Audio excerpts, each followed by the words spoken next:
할렐루야. 네, 오늘 이 아침에도 하나님의 말씀 앞에 상한 심령으로 나오신 여러분들에게 하나님의 은혜가 충만하시기를 간구합니다.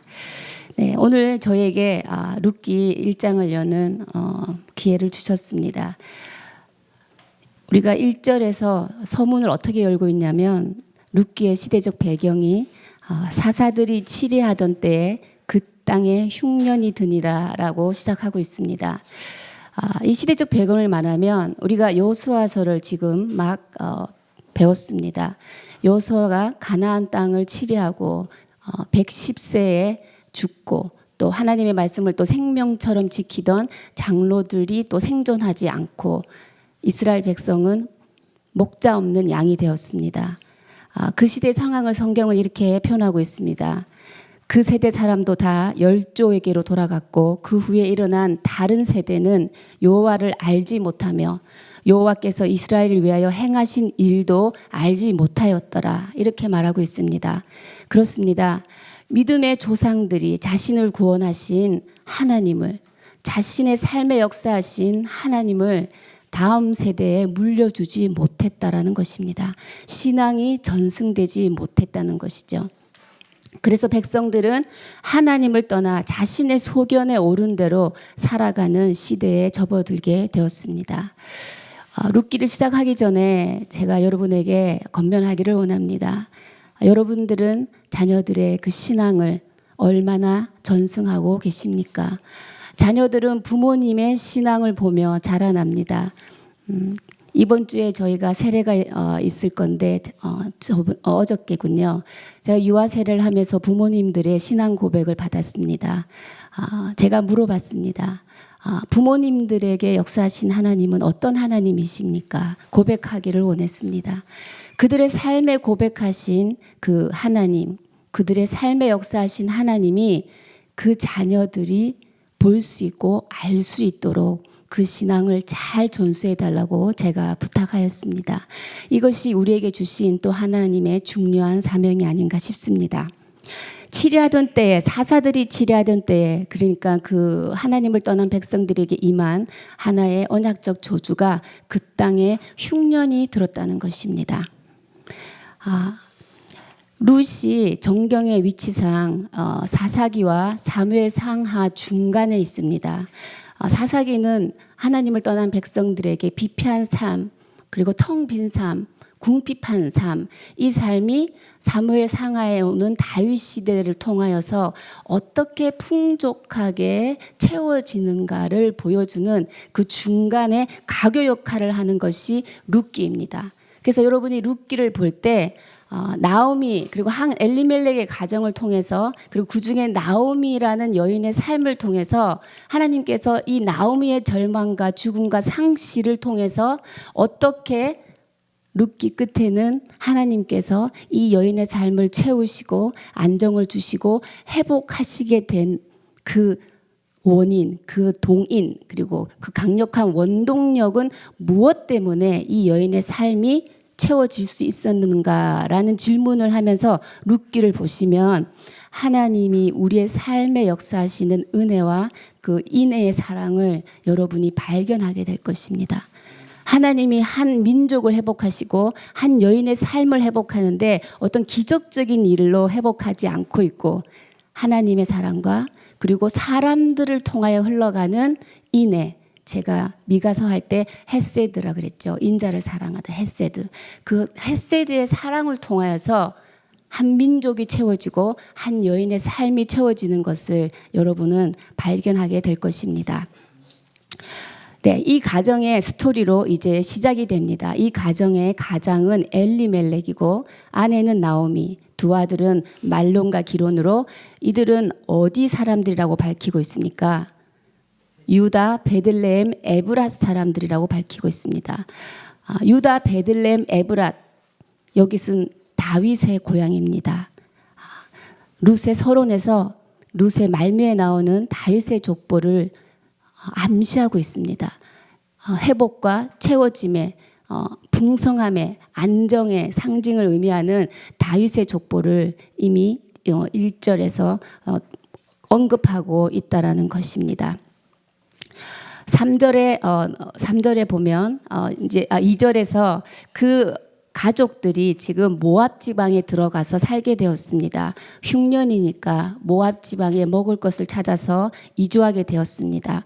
근데 그 이주에서 3절에 보면 어떤 일이 일어납니까? 나오미의 남편 엘리멜렉이 죽습니다. 모압 지방에 거주한 지 얼마 안 돼요. 남편이 죽습니다. 그래서 나오미와 그 두 아들이 남았고 그 두 아들은 모압 여자 중에 아내를 맞이하였고 하나의 이름은 오르바요 하나의 이름은 루시더라. 그런데 거기에 거주한 지 10년쯤에 말론과 기럨 두 사람이 죽고 그 여인은 두 아들과 남편의 뒤에 남았더라라고 말하고 있습니다. 3절에서 보면 여러분 관계의 중심이 나오미로 바뀌어 있는 것을 여러분이 발견할 것입니다. 1절에서는 그의 아내와 두 아들인데요. 3절에 보면 엘리멜렉이 나오미의 남편으로 나옵니다. 그리고 말론과 기럨도 그의 두 아들, 그 여인의 두 아들로 나오는 것을 우리가 알 수 있습니다. 룻의 주인공은 나오미입니다.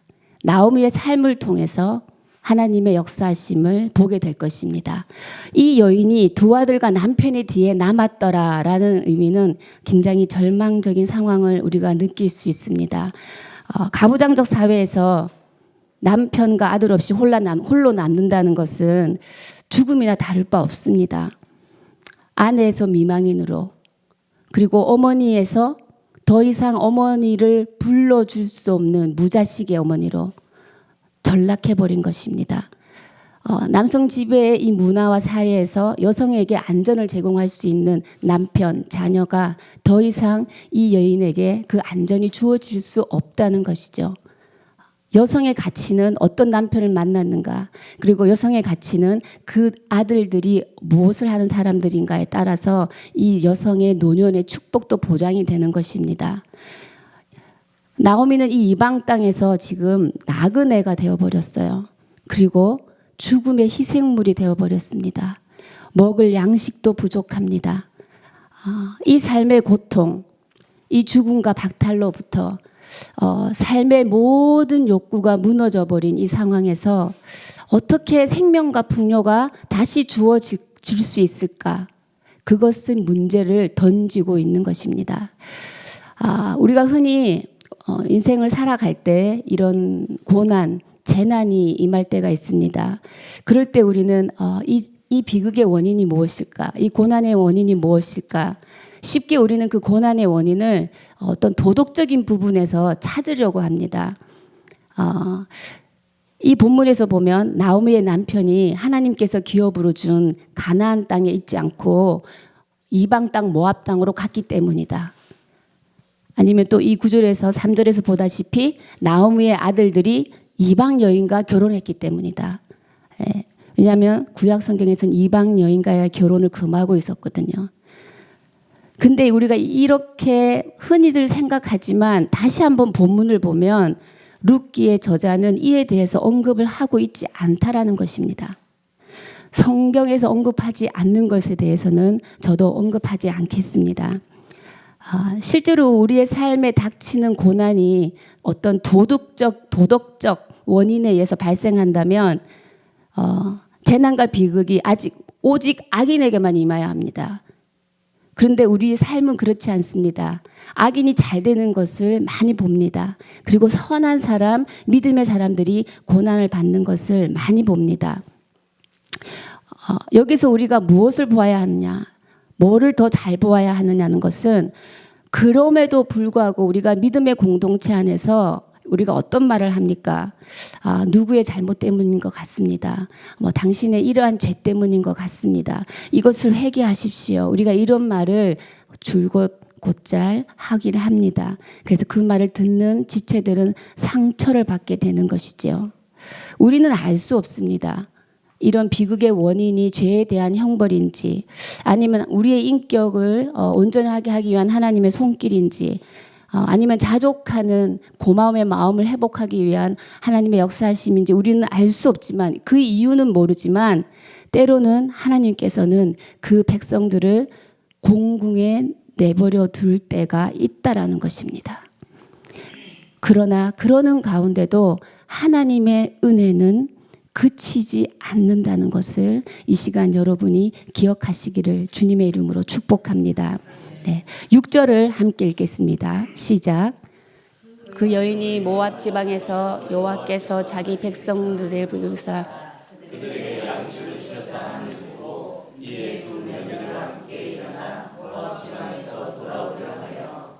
네, 그렇습니다. 하나님께서 그 하나님의 인애를 그치지 않는 첫 번째 사인이 뭡니까? 기쁜 소식을 들려주시는 하나님이십니다. 이 기쁜 소식은 뭐냐면 여호와께서 자기 백성을 돌보시사 그들에게 양식을 주셨다라는 거죠. 이 돌보시사라는 원어의 의미는 개입하셨다, 조치를 취하셨다라는 의미가 있습니다. 드디어 그 절망의 삶에 하나님께서 개입하셨습니다. 하나님께서 개입하셨을 때, 하나님께서 우리에게 기쁜 소식을 주셨을 때 우리의 그 태도는 무엇입니까? 두 며느리와 함께 일어나 뭐예요? 있던 곳에서 나오고, 이것이 우리의 태도입니다. 죄와 사망의 권세에 빠질 수밖에 없는 우리의 인생 가운데 예수 그리스도의 복음이 들려졌습니다. 기쁜 소식이 들려졌습니다. 그 기쁜 소식이 들려졌을 때 우리는 일어나 반응해야 할 것이고 있던 곳을 떠나야 할 것입니다. 그 있던 곳은 어떤 것입니까? 있던 곳을 나오기 쉽지 않습니다. 나오미에게는 두 아들과 남편이 묻혀 있는 곳이지요. 그리고 미운정 고운정 다 들어있는 그 땅입니다. 그리고 있던 곳을 떠날 때, 고향으로 갈 때 뭔가 잘 돼서 내려가기를 원합니다. 우리가 고향에 명절 때 고향 땅을 내려갈 때 어떤 마음으로 내려갑니까? 유난히 선물들을 많이 사서 갑니다. 그 선물이 주는 의미는 뭡니까? 어머님, 아버님, 제가 이렇게 서울 가서 출세했어요. 성공했어요. 저 잘 됐어요. 금이 환영하고 싶어하는 마음이 있습니다. 그런데 나오미는 실패자의 기왕입니다. 있던 곳에서 이렇게 흔쾌히 일어날 수 있는 상황은 아닌 것이죠. 그러면 두 며느리와 함께 일어났다고 했는데 두 며느리는 어떤 상황입니까? 자신들의 고향입니다. 자신들의 부모가 있는 곳입니다. 자신들이 아는 사람이 있는 곳입니다. 그러나 있던 곳을 떠나 그쪽 베들레헴으로 간다면 뭡니까? 아무것도 가진 거 없는 시어머니와 함께 가는 길이고 이방 사람을 무시하는 이스라엘 백성들과 함께 살아야 되는 그곳입니다. 그렇지만 두 며느리는 그 어머니와 함께 기쁜 소식을 듣고 즉각적으로 반응하는 것입니다. 여기에 저는 문제 해결이 있다고 봅니다. 삶이 지치고 힘들어질 때 여러분 하나님께로 돌아오십시오. 즉각 돌아오시고 지금 그 있던 곳에서 일어나십시오. 하나님께서 그러시면 그 인애의 손길을 여러분 가운데 펴실 줄 믿습니다. 물론 하나님께서 돌아왔다고 한꺼번에 문제를 해결해 주지 않습니다. 하나님의 방법대로 조금씩 희망을 주십니다. 조금씩 만남의 축복을 주시고 사람을 통해서 역사하시고 하나님이 붙들고 계시는 그 사인들을 우리 가운데 보여주리라 믿습니다. 자, 그럼 8절 저희 함께 읽겠습니다. 시작.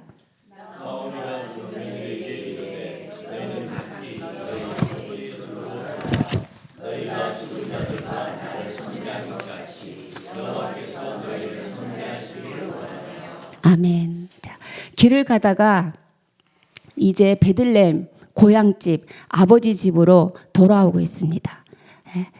길을 가다가 뭐라고 하냐면 며느리들을 축복합니다.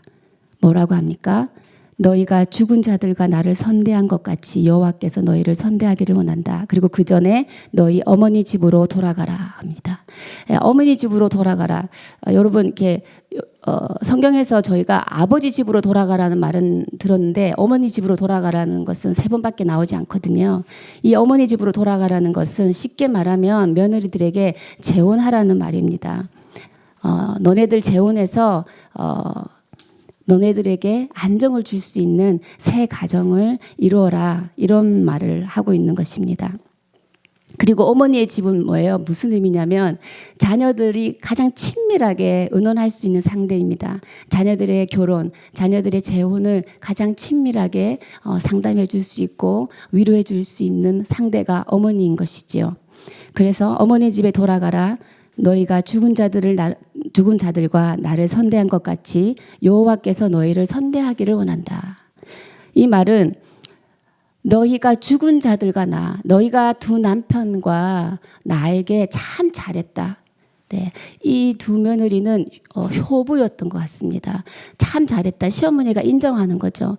너희가 나에게 잘했다. 그래서 여호와께 뭐라고 하냐면 그 며느리들이 나에게 그리고 내 두 아들에게 잘한 것만큼 여호와께서 그들을 축복해 달라고 축복을 강구하고 있는 것입니다. 그런데 이 말을 하는 이 나오미의 심정은요, 그냥 당당하게 여호와께서 우리 두 며느리를 축복해 주소서가 아니라 이거예요. 그들이 나에게 잘해 준 것만큼이라도 여호와 하나님께서 선대해 주십시오. 은혜를 내려 주십시오. 이렇게 표현하고 있습니다. 그 말은 여호와 하나님에게 두려움이 있다라는 거예요. 여기서 나오미의 심정을 보면 나에게 이런 죽음의 상실들 사건이 일어난 것을 보면 뭔가 여호와 하나님께서 나에게 이런 재앙을 주셨다라는 그 나오미의 상한 심정을 볼 수 있습니다. 그리고 9절에 이렇게 말합니다. 여호와께서 너희에게 허락하사 각기 남편의 집에서 위로를 받게 하시기를 원하노라 하고 그들에게 입맞춤에 그들이 소리를 높여 울며 나오미는 계속해서 두 자부에게 삶의 안정, 삶의 안락을 갖기를 원하는 길로 그 방향으로 두 며느리들을 이렇게 이끌어가는 것을 볼 수 있습니다. 왜냐하면 지금 나오미가 여호와를 두려워하기 때문에 그 상심 가운데 있는 나오미는 참 평안이라고 다가오는 의미는 그냥 남편 만나서 안정적으로 사는 것, 지금 그거밖에 나오미는 생각할 수가 없습니다. 참, 한 상한 심령이 하나님을 바라볼 때 하나님의 말씀 가운데 하나님의 말씀은 그대로 그 언약대로 이루어지는 말씀을 바라보는 것이 아니라 나의 상실의 상황에 집중해서 내 상실, 내 이 지금 아픈 상황을 주신 분이 하나님이야. 이렇게 하나님을 바라보고 있는 나오미의 안타까움이 오늘 저에게 참 묵상이 되었습니다. 여러분은 하나님을 바라볼 때 어떤 렌즈를 끼고 하나님을 바라보고 계십니까? 만약에 우리의 상황을 통해서 하나님을 바라본다면, 상황만을 집중해서 하나님을 바라본다면 내가 괴로울 때는 나에게 괴로움을 주시는 하나님, 내 일이 잘 될 때는 내 일을 잘 되게 하시는 하나님, 또 내가 아플 때는 나를 아프게 하는 하나님, 모든 것에서 하나님은 변하시는 하나님이십니다. 여러분, 참 평강은 어디에 있습니까? 하나님의 말씀 안에만 있음을 믿습니다. 이스라엘 백성이 광야의 방황 후에 정착한 곳은 어디입니까? 참 정착은 약속의 땅에 정착했습니다. 그 약속의 땅이 진정한 영혼들에게 평안을 줄 수 있는 곳입니다. 우리에게 그 약속의 땅은 오늘 우리에게 이 아침에 허락하신 하나님의 살아계신 영원한 말씀인 것입니다. 말씀은 변하지도 않고 시들지도 않고 마르지도 않습니다. 영원 불변합니다. 오늘도 말씀을 통해서 하나님을 붙드시는 은혜가 여러분 가운데 함께 하시기를 원합니다. 재혼을 해서 안정적인 삶을 찾아라는 시어머니의 말에 나오미는 말합니다. 아닙니다. 우리는 어머니와 함께 어머니의 백성에게로 돌아가겠나이다. 그러니까 나오미가 말합니다. 내 딸들아, 아니다, 돌아가라. 너희가 어찌 나와 함께 가라느냐? 내 태중에 너희의 남편 될 아들들이 아직 있느냐라고 말합니다. 그리고 내 딸들아 돌아가라. 12절 계속 말하죠. 나는 늙었으니 남편을 두지 못할지라. 가령 내가 소망이 있다고 말한다든지 오늘 밤에 남편을 두어 아들들을 낳는다 하더라도 너희가 어찌 그들이 자라기를 기다리겠으며 어찌 남편 없이 지내겠다고 결심하겠느냐. 내 딸들아 그렇지 아니하니라. 이렇게 말하고 있습니다. 내 태중에 아들이 없다. 나오미의 나이가 임신이 가능한 나이가 아닙니다. 아들을 낳기엔 너무나 늙었습니다. 아주 불가능한 현실입니다. 그리고 또 시어머니가 낳는 아들이 이 며느리와 무슨 상관이 있습니까? 그 당시에 구약 시대에는 계대 결혼이라는 것이 있었습니다. 그래서 남편이 죽으면 뭐예요? 그 집안의 아들과 그 시어머니가 낳는 아들과 결혼을 해서 그 가정에 그 기업에 후손을 이어야 됐습니다. 근데 지금 나오미의 나이가 몇 살입니까? 그리고 지금 나오미가 임신을 설사 한다 하더라도 그 아들이 자라서 장가를 가기까지 또 얼마나 많은 시간이 필요합니까? 이거는 누가 봐도 불가능한 현실이라는 거죠. 그러니 너희는 돌아가서 너희 어머니 집으로 안정을 취하고 가서 위로를 받아라라고 계속해서 나오미는 며느리들을 삶의 안락함이 있는 쪽으로 가라고 말하고 있습니다. 거기에다가 나오미는 하나 더 나갑니다. 어디까지 나가냐면 여호와의 손이 나를 치셨으므로 나는 너희로 말미암아 더욱 마음이 아프도다 하매. 여호와의 손이 나를 치셨다. 아까 앞에서 이 며느리가 우리에게 한 만큼만이라도 여호와께서 이 며느리에게 은혜를 내려주세요 하는 그 하나님의 앞에 그 두려운 마음, 그 상한 마음의 표현이 여기서 우리가 또 읽을 수 있죠. 여호와의 손이 나를 쳤다라고 합니다. 오늘의 나의 이 죽음과 상실과 박탈감은 하나님으로부터 받은 저주다라고 이 나오미는 지금 그 마음에 의식하고 있는 거죠. 그러니 이거예요. 하나님께서 나를 쳐서 나는 이렇게 내가 대신 죽어야 하는데 내 남편과 두 아들이 죽었어. 우리가 흔히 말하는 나는 재수 없는 여자야. 너희들이 나와 함께하면 무슨 일을 당할지 몰라. 나를 따라오지 마라 며느리들아. 내가 너희를 처질 생각하면 내가 더 마음이 쓰다. 자신에 대한 비관적인 생각, 그리고 하나님께 마음이 상해 있는 한 여인의 신세 타령, 오늘의 재앙의 탓이 하나님께서 나를 치셨기 때문이라는 또 상황에 집중하는 나오미입니다. 네, 지금 나오미의 상황은 어떤 나오미의 노력과 어떤 지혜로 돌파할 수 없는 불가능한 상황입니다. 오로지 돌파구는 뭡니까? 하나님이 계신 곳, 그리고 하나님의 백성이 사는 곳으로 돌아가는 거죠. 빵이 있는 곳으로, 양식이 있는 곳으로 돌아가는 것이에요. 아버지 집으로 돌아가는 것입니다. 여러분의 지금 삶이 많이 힘드시고 지치고 계십니까? 여러분, 아버지의 집으로 돌아가시기 바랍니다. 네. 이 나오미의 심정을 여러분께서 이 상한 심령을 한번 오늘 하루 살아가시면서 내가 상황에 집중해서 하나님을 바라보는 것은 없는지, 여러분이 이제는 그 상황을 떠나서 상황을 주관하시는 하나님을 바라보기를 주님으로 축복합니다. 제 14절 우리 함께 읽겠습니다. 그들이 소리를 높여 다시 울더니 오르바는 그의 시어머니에게 입맞추되 룻은 그를 붙쫓았더라. 아멘. 네. 룻이 시어머니를 붙잡은 것은 굉장히 착한 며느리의 선택이고, 오르바가 시어머니에게 입맞추고 고향으로 돌아간 것은 오르바는 믿음이 없어. 우리가 이렇게 말할 수 없습니다. 누구도 오르바를 비난할 수 없을 것 같습니다. 오르바는 그냥 평범한 한 여인이고 며느리로서 시어머니를 잘 모시고 남편을 잘 섬긴 여인입니다. 이 여인에게 베들레헴 이방 땅으로 가서 과부로 산다라는 것은 굉장히 고통스러운 현실일 것입니다. 그래서 오르바는 뭐예요? 소리 높여 다시 울고 그 나오미 시어머니에 대한 사랑을 한 번 더 고백하면서 입 맞추고 어머니의 집으로 돌아갑니다. 그러나 룻은 그를 붙쫓았더라. 네, 중요한 단어죠. 붙쫓았더라. 다바크입니다. 완전히 붙어 있는 것입니다. 시어머니에게. 룻이 시어머니에게 이렇게 완전히 붙어 있는 것은 어떤 의미냐면 룻의 자발적인 마음이에요. 이게 누구의 강압이나 이 누구의 명령으로 이렇게 한다면 이렇게 붙지 못합니다. 겨우겨우 따라갈 것입니다. 근데 여기 성경에서는 붙쫓았더라 말하고 있습니다.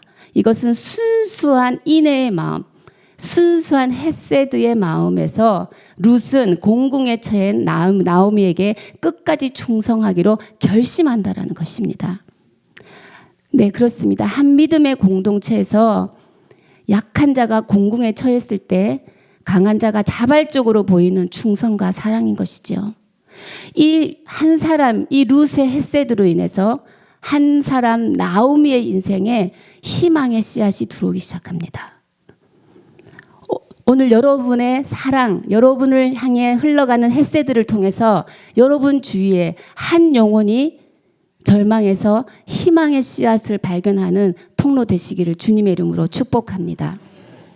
네, 그렇습니다. 제가 처음 시작할 때 말씀드린 것처럼 상한 심령 가운데 역사하시는 하나님이, 그리고 그 상한 심령 가운데 역사하시는 하나님의 은혜를 통하여 또 하나님의 은혜, 룻을 통해 흘러가는 하나님의 은혜, 하나님의 사랑, 사람을 통해 흘러가는 하나님의 사랑으로 인하여 빈궁에 빠진 한 여인의 삶이 하나님이 채우시는 안정과 평안 가운데 들어가는 출발을 오늘 말씀에서 우리는 볼 수 있었습니다.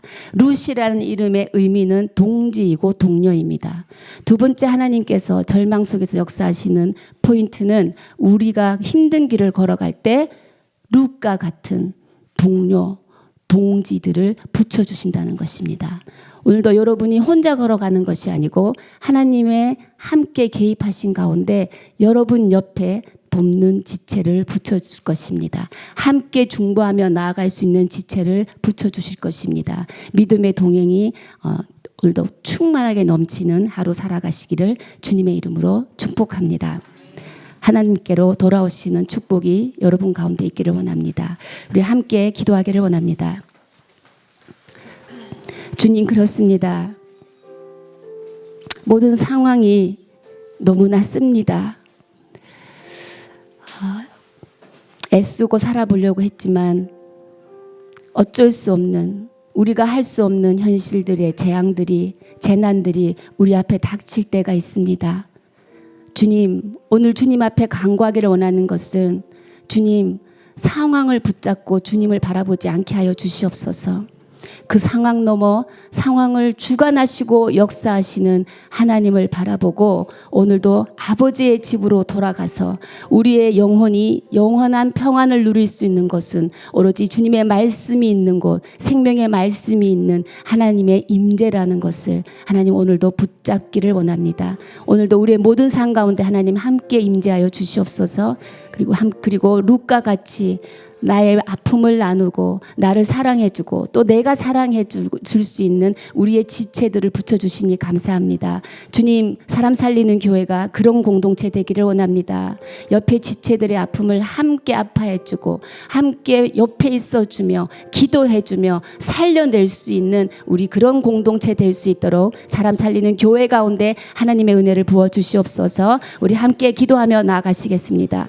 살아계신 하나님, 의에 줄이고 목말라 주님 앞에 엎드려 간구합니다. 주님, 삶에 지치고 힘들어 하나님께로 돌아온 영혼들을 하나님 그 심령들을 주께서 만지시고 위로하여 주시옵소서. 주님, 삶 가운데 텅 비어 있는 이 상실감을 주 여호와의 말씀을 바라봄으로, 상황을 집중하지 않고 말씀을 바라봄으로 채워지는 그 역사와 은혜가 오늘 하루 충만하기를 원합니다. 하나님, 우리에게 양식을 주시어서 절망 가운데 돌파구를 주시고 기쁜 소식으로 우리를 죄와 사망의 권세에서 건지신 우리 주 예수 그리스도의 그 십자가의 복음을 붙들고 오늘도 나아가게 하여 주시옵소서. 우리를 향하여 혼자 내버려 두지 아니하시고 함께 걸어가는 동지를 주시고 믿음의 동력자를 주시고 기도할 수 있는 동력자를 주시며 아픔을 나눌 수 있는 동력자를 주시어서 우리가 포기하지 않고 행하시는 인애를 믿고 나아가는 주님의 귀한 백성들 될 수 있도록 하나님이 임하여 주시옵소서. 하나님 궁핍한 자에게 하나님의 채우는 은혜가 있게 하여 주시고 죽음과 같은 곳에 있는 사람들에게 생명이 있게 하여 주시고 하나님 어둠 가운데 있는 자들에게 빛이 있게 하여 주시옵소서. 주님의 이러한 은혜의 역사의 개입은 우리를 통하여 흘러갈 것입니다. 주님, 우리가 우리 안에 그 사랑을 머물지 않게 하여 주시고 우리가 하나님을 사랑하니 이웃을 사랑하며 옆에 있는 지체들을 하나님의 사랑을 흘려보내서 살려내는 자가 되게 하여 주시옵소서. 하나님, 그렇게 하시는 주님을 찬양합니다. 우리의 상한 심령의 예배를 받아 주시옵소서. 살아계신 하나님 감사합니다. 오늘도 말씀을 주시어서 우리의 절망의 상황 가운데 친히 개입하셔서 살아갈 수 있는 기쁜 소식을 주시고 양식을 주시고 힘든 여정, 인생의 여정 가운데 나와 진정 함께 나눌 수 있는 믿음의 동력자를 주신 하나님, 오늘도 그 하나님을 붙잡고 세상 가운데 들어갑니다. 주님, 세상 가운데 들어가는 우리의 모든 사랑하는 주의 백성들과 지체들이 있습니다. 주님, 그 지체들 우리가 바라볼 때마다 아버지의 마음으로 사랑하게 하시고 아버지의 마음으로 흘러보내어 그들이 하나님 소망을 잃은 가운데 다시 희망을 회복할 수 있도록 우리를 사용하여 주시옵소서. 전능하신 하나님을 바라보고 오늘도 나오미의 그 상한 심령의 예배가 우리 가운데 이루어지기 원합니다. 내 눈에 말랐던 그 눈물이 다시 흘려지기를 원합니다. 그리하여 참 하나님, 나를 주관하시는 하나님, 나의 모든 것이 하나님으로부터 옴을, 나의 삶에 개입하셔서 은혜를 주시는 하나님을 오늘 또다시 붙드는 하루 되게 하여 주시옵소서. 그렇게 하실 주님을 신뢰하며 이 모든 말씀 우리 주 예수 그리스도를 받들어 기도드리옵나이다. 아멘. 우리 주 예수 그리스도의 은혜와 하나님 아버지의 무한하신 사랑하심과 오늘도 주님만을 바라보며 나아가기를 결단하는 주의 백성들 머리 위에, 사람 살리는 교회 위에, 가정과 일터 위에 지금부터 영원까지 함께 하시기를 간절히 축원하옵나이다. 아멘.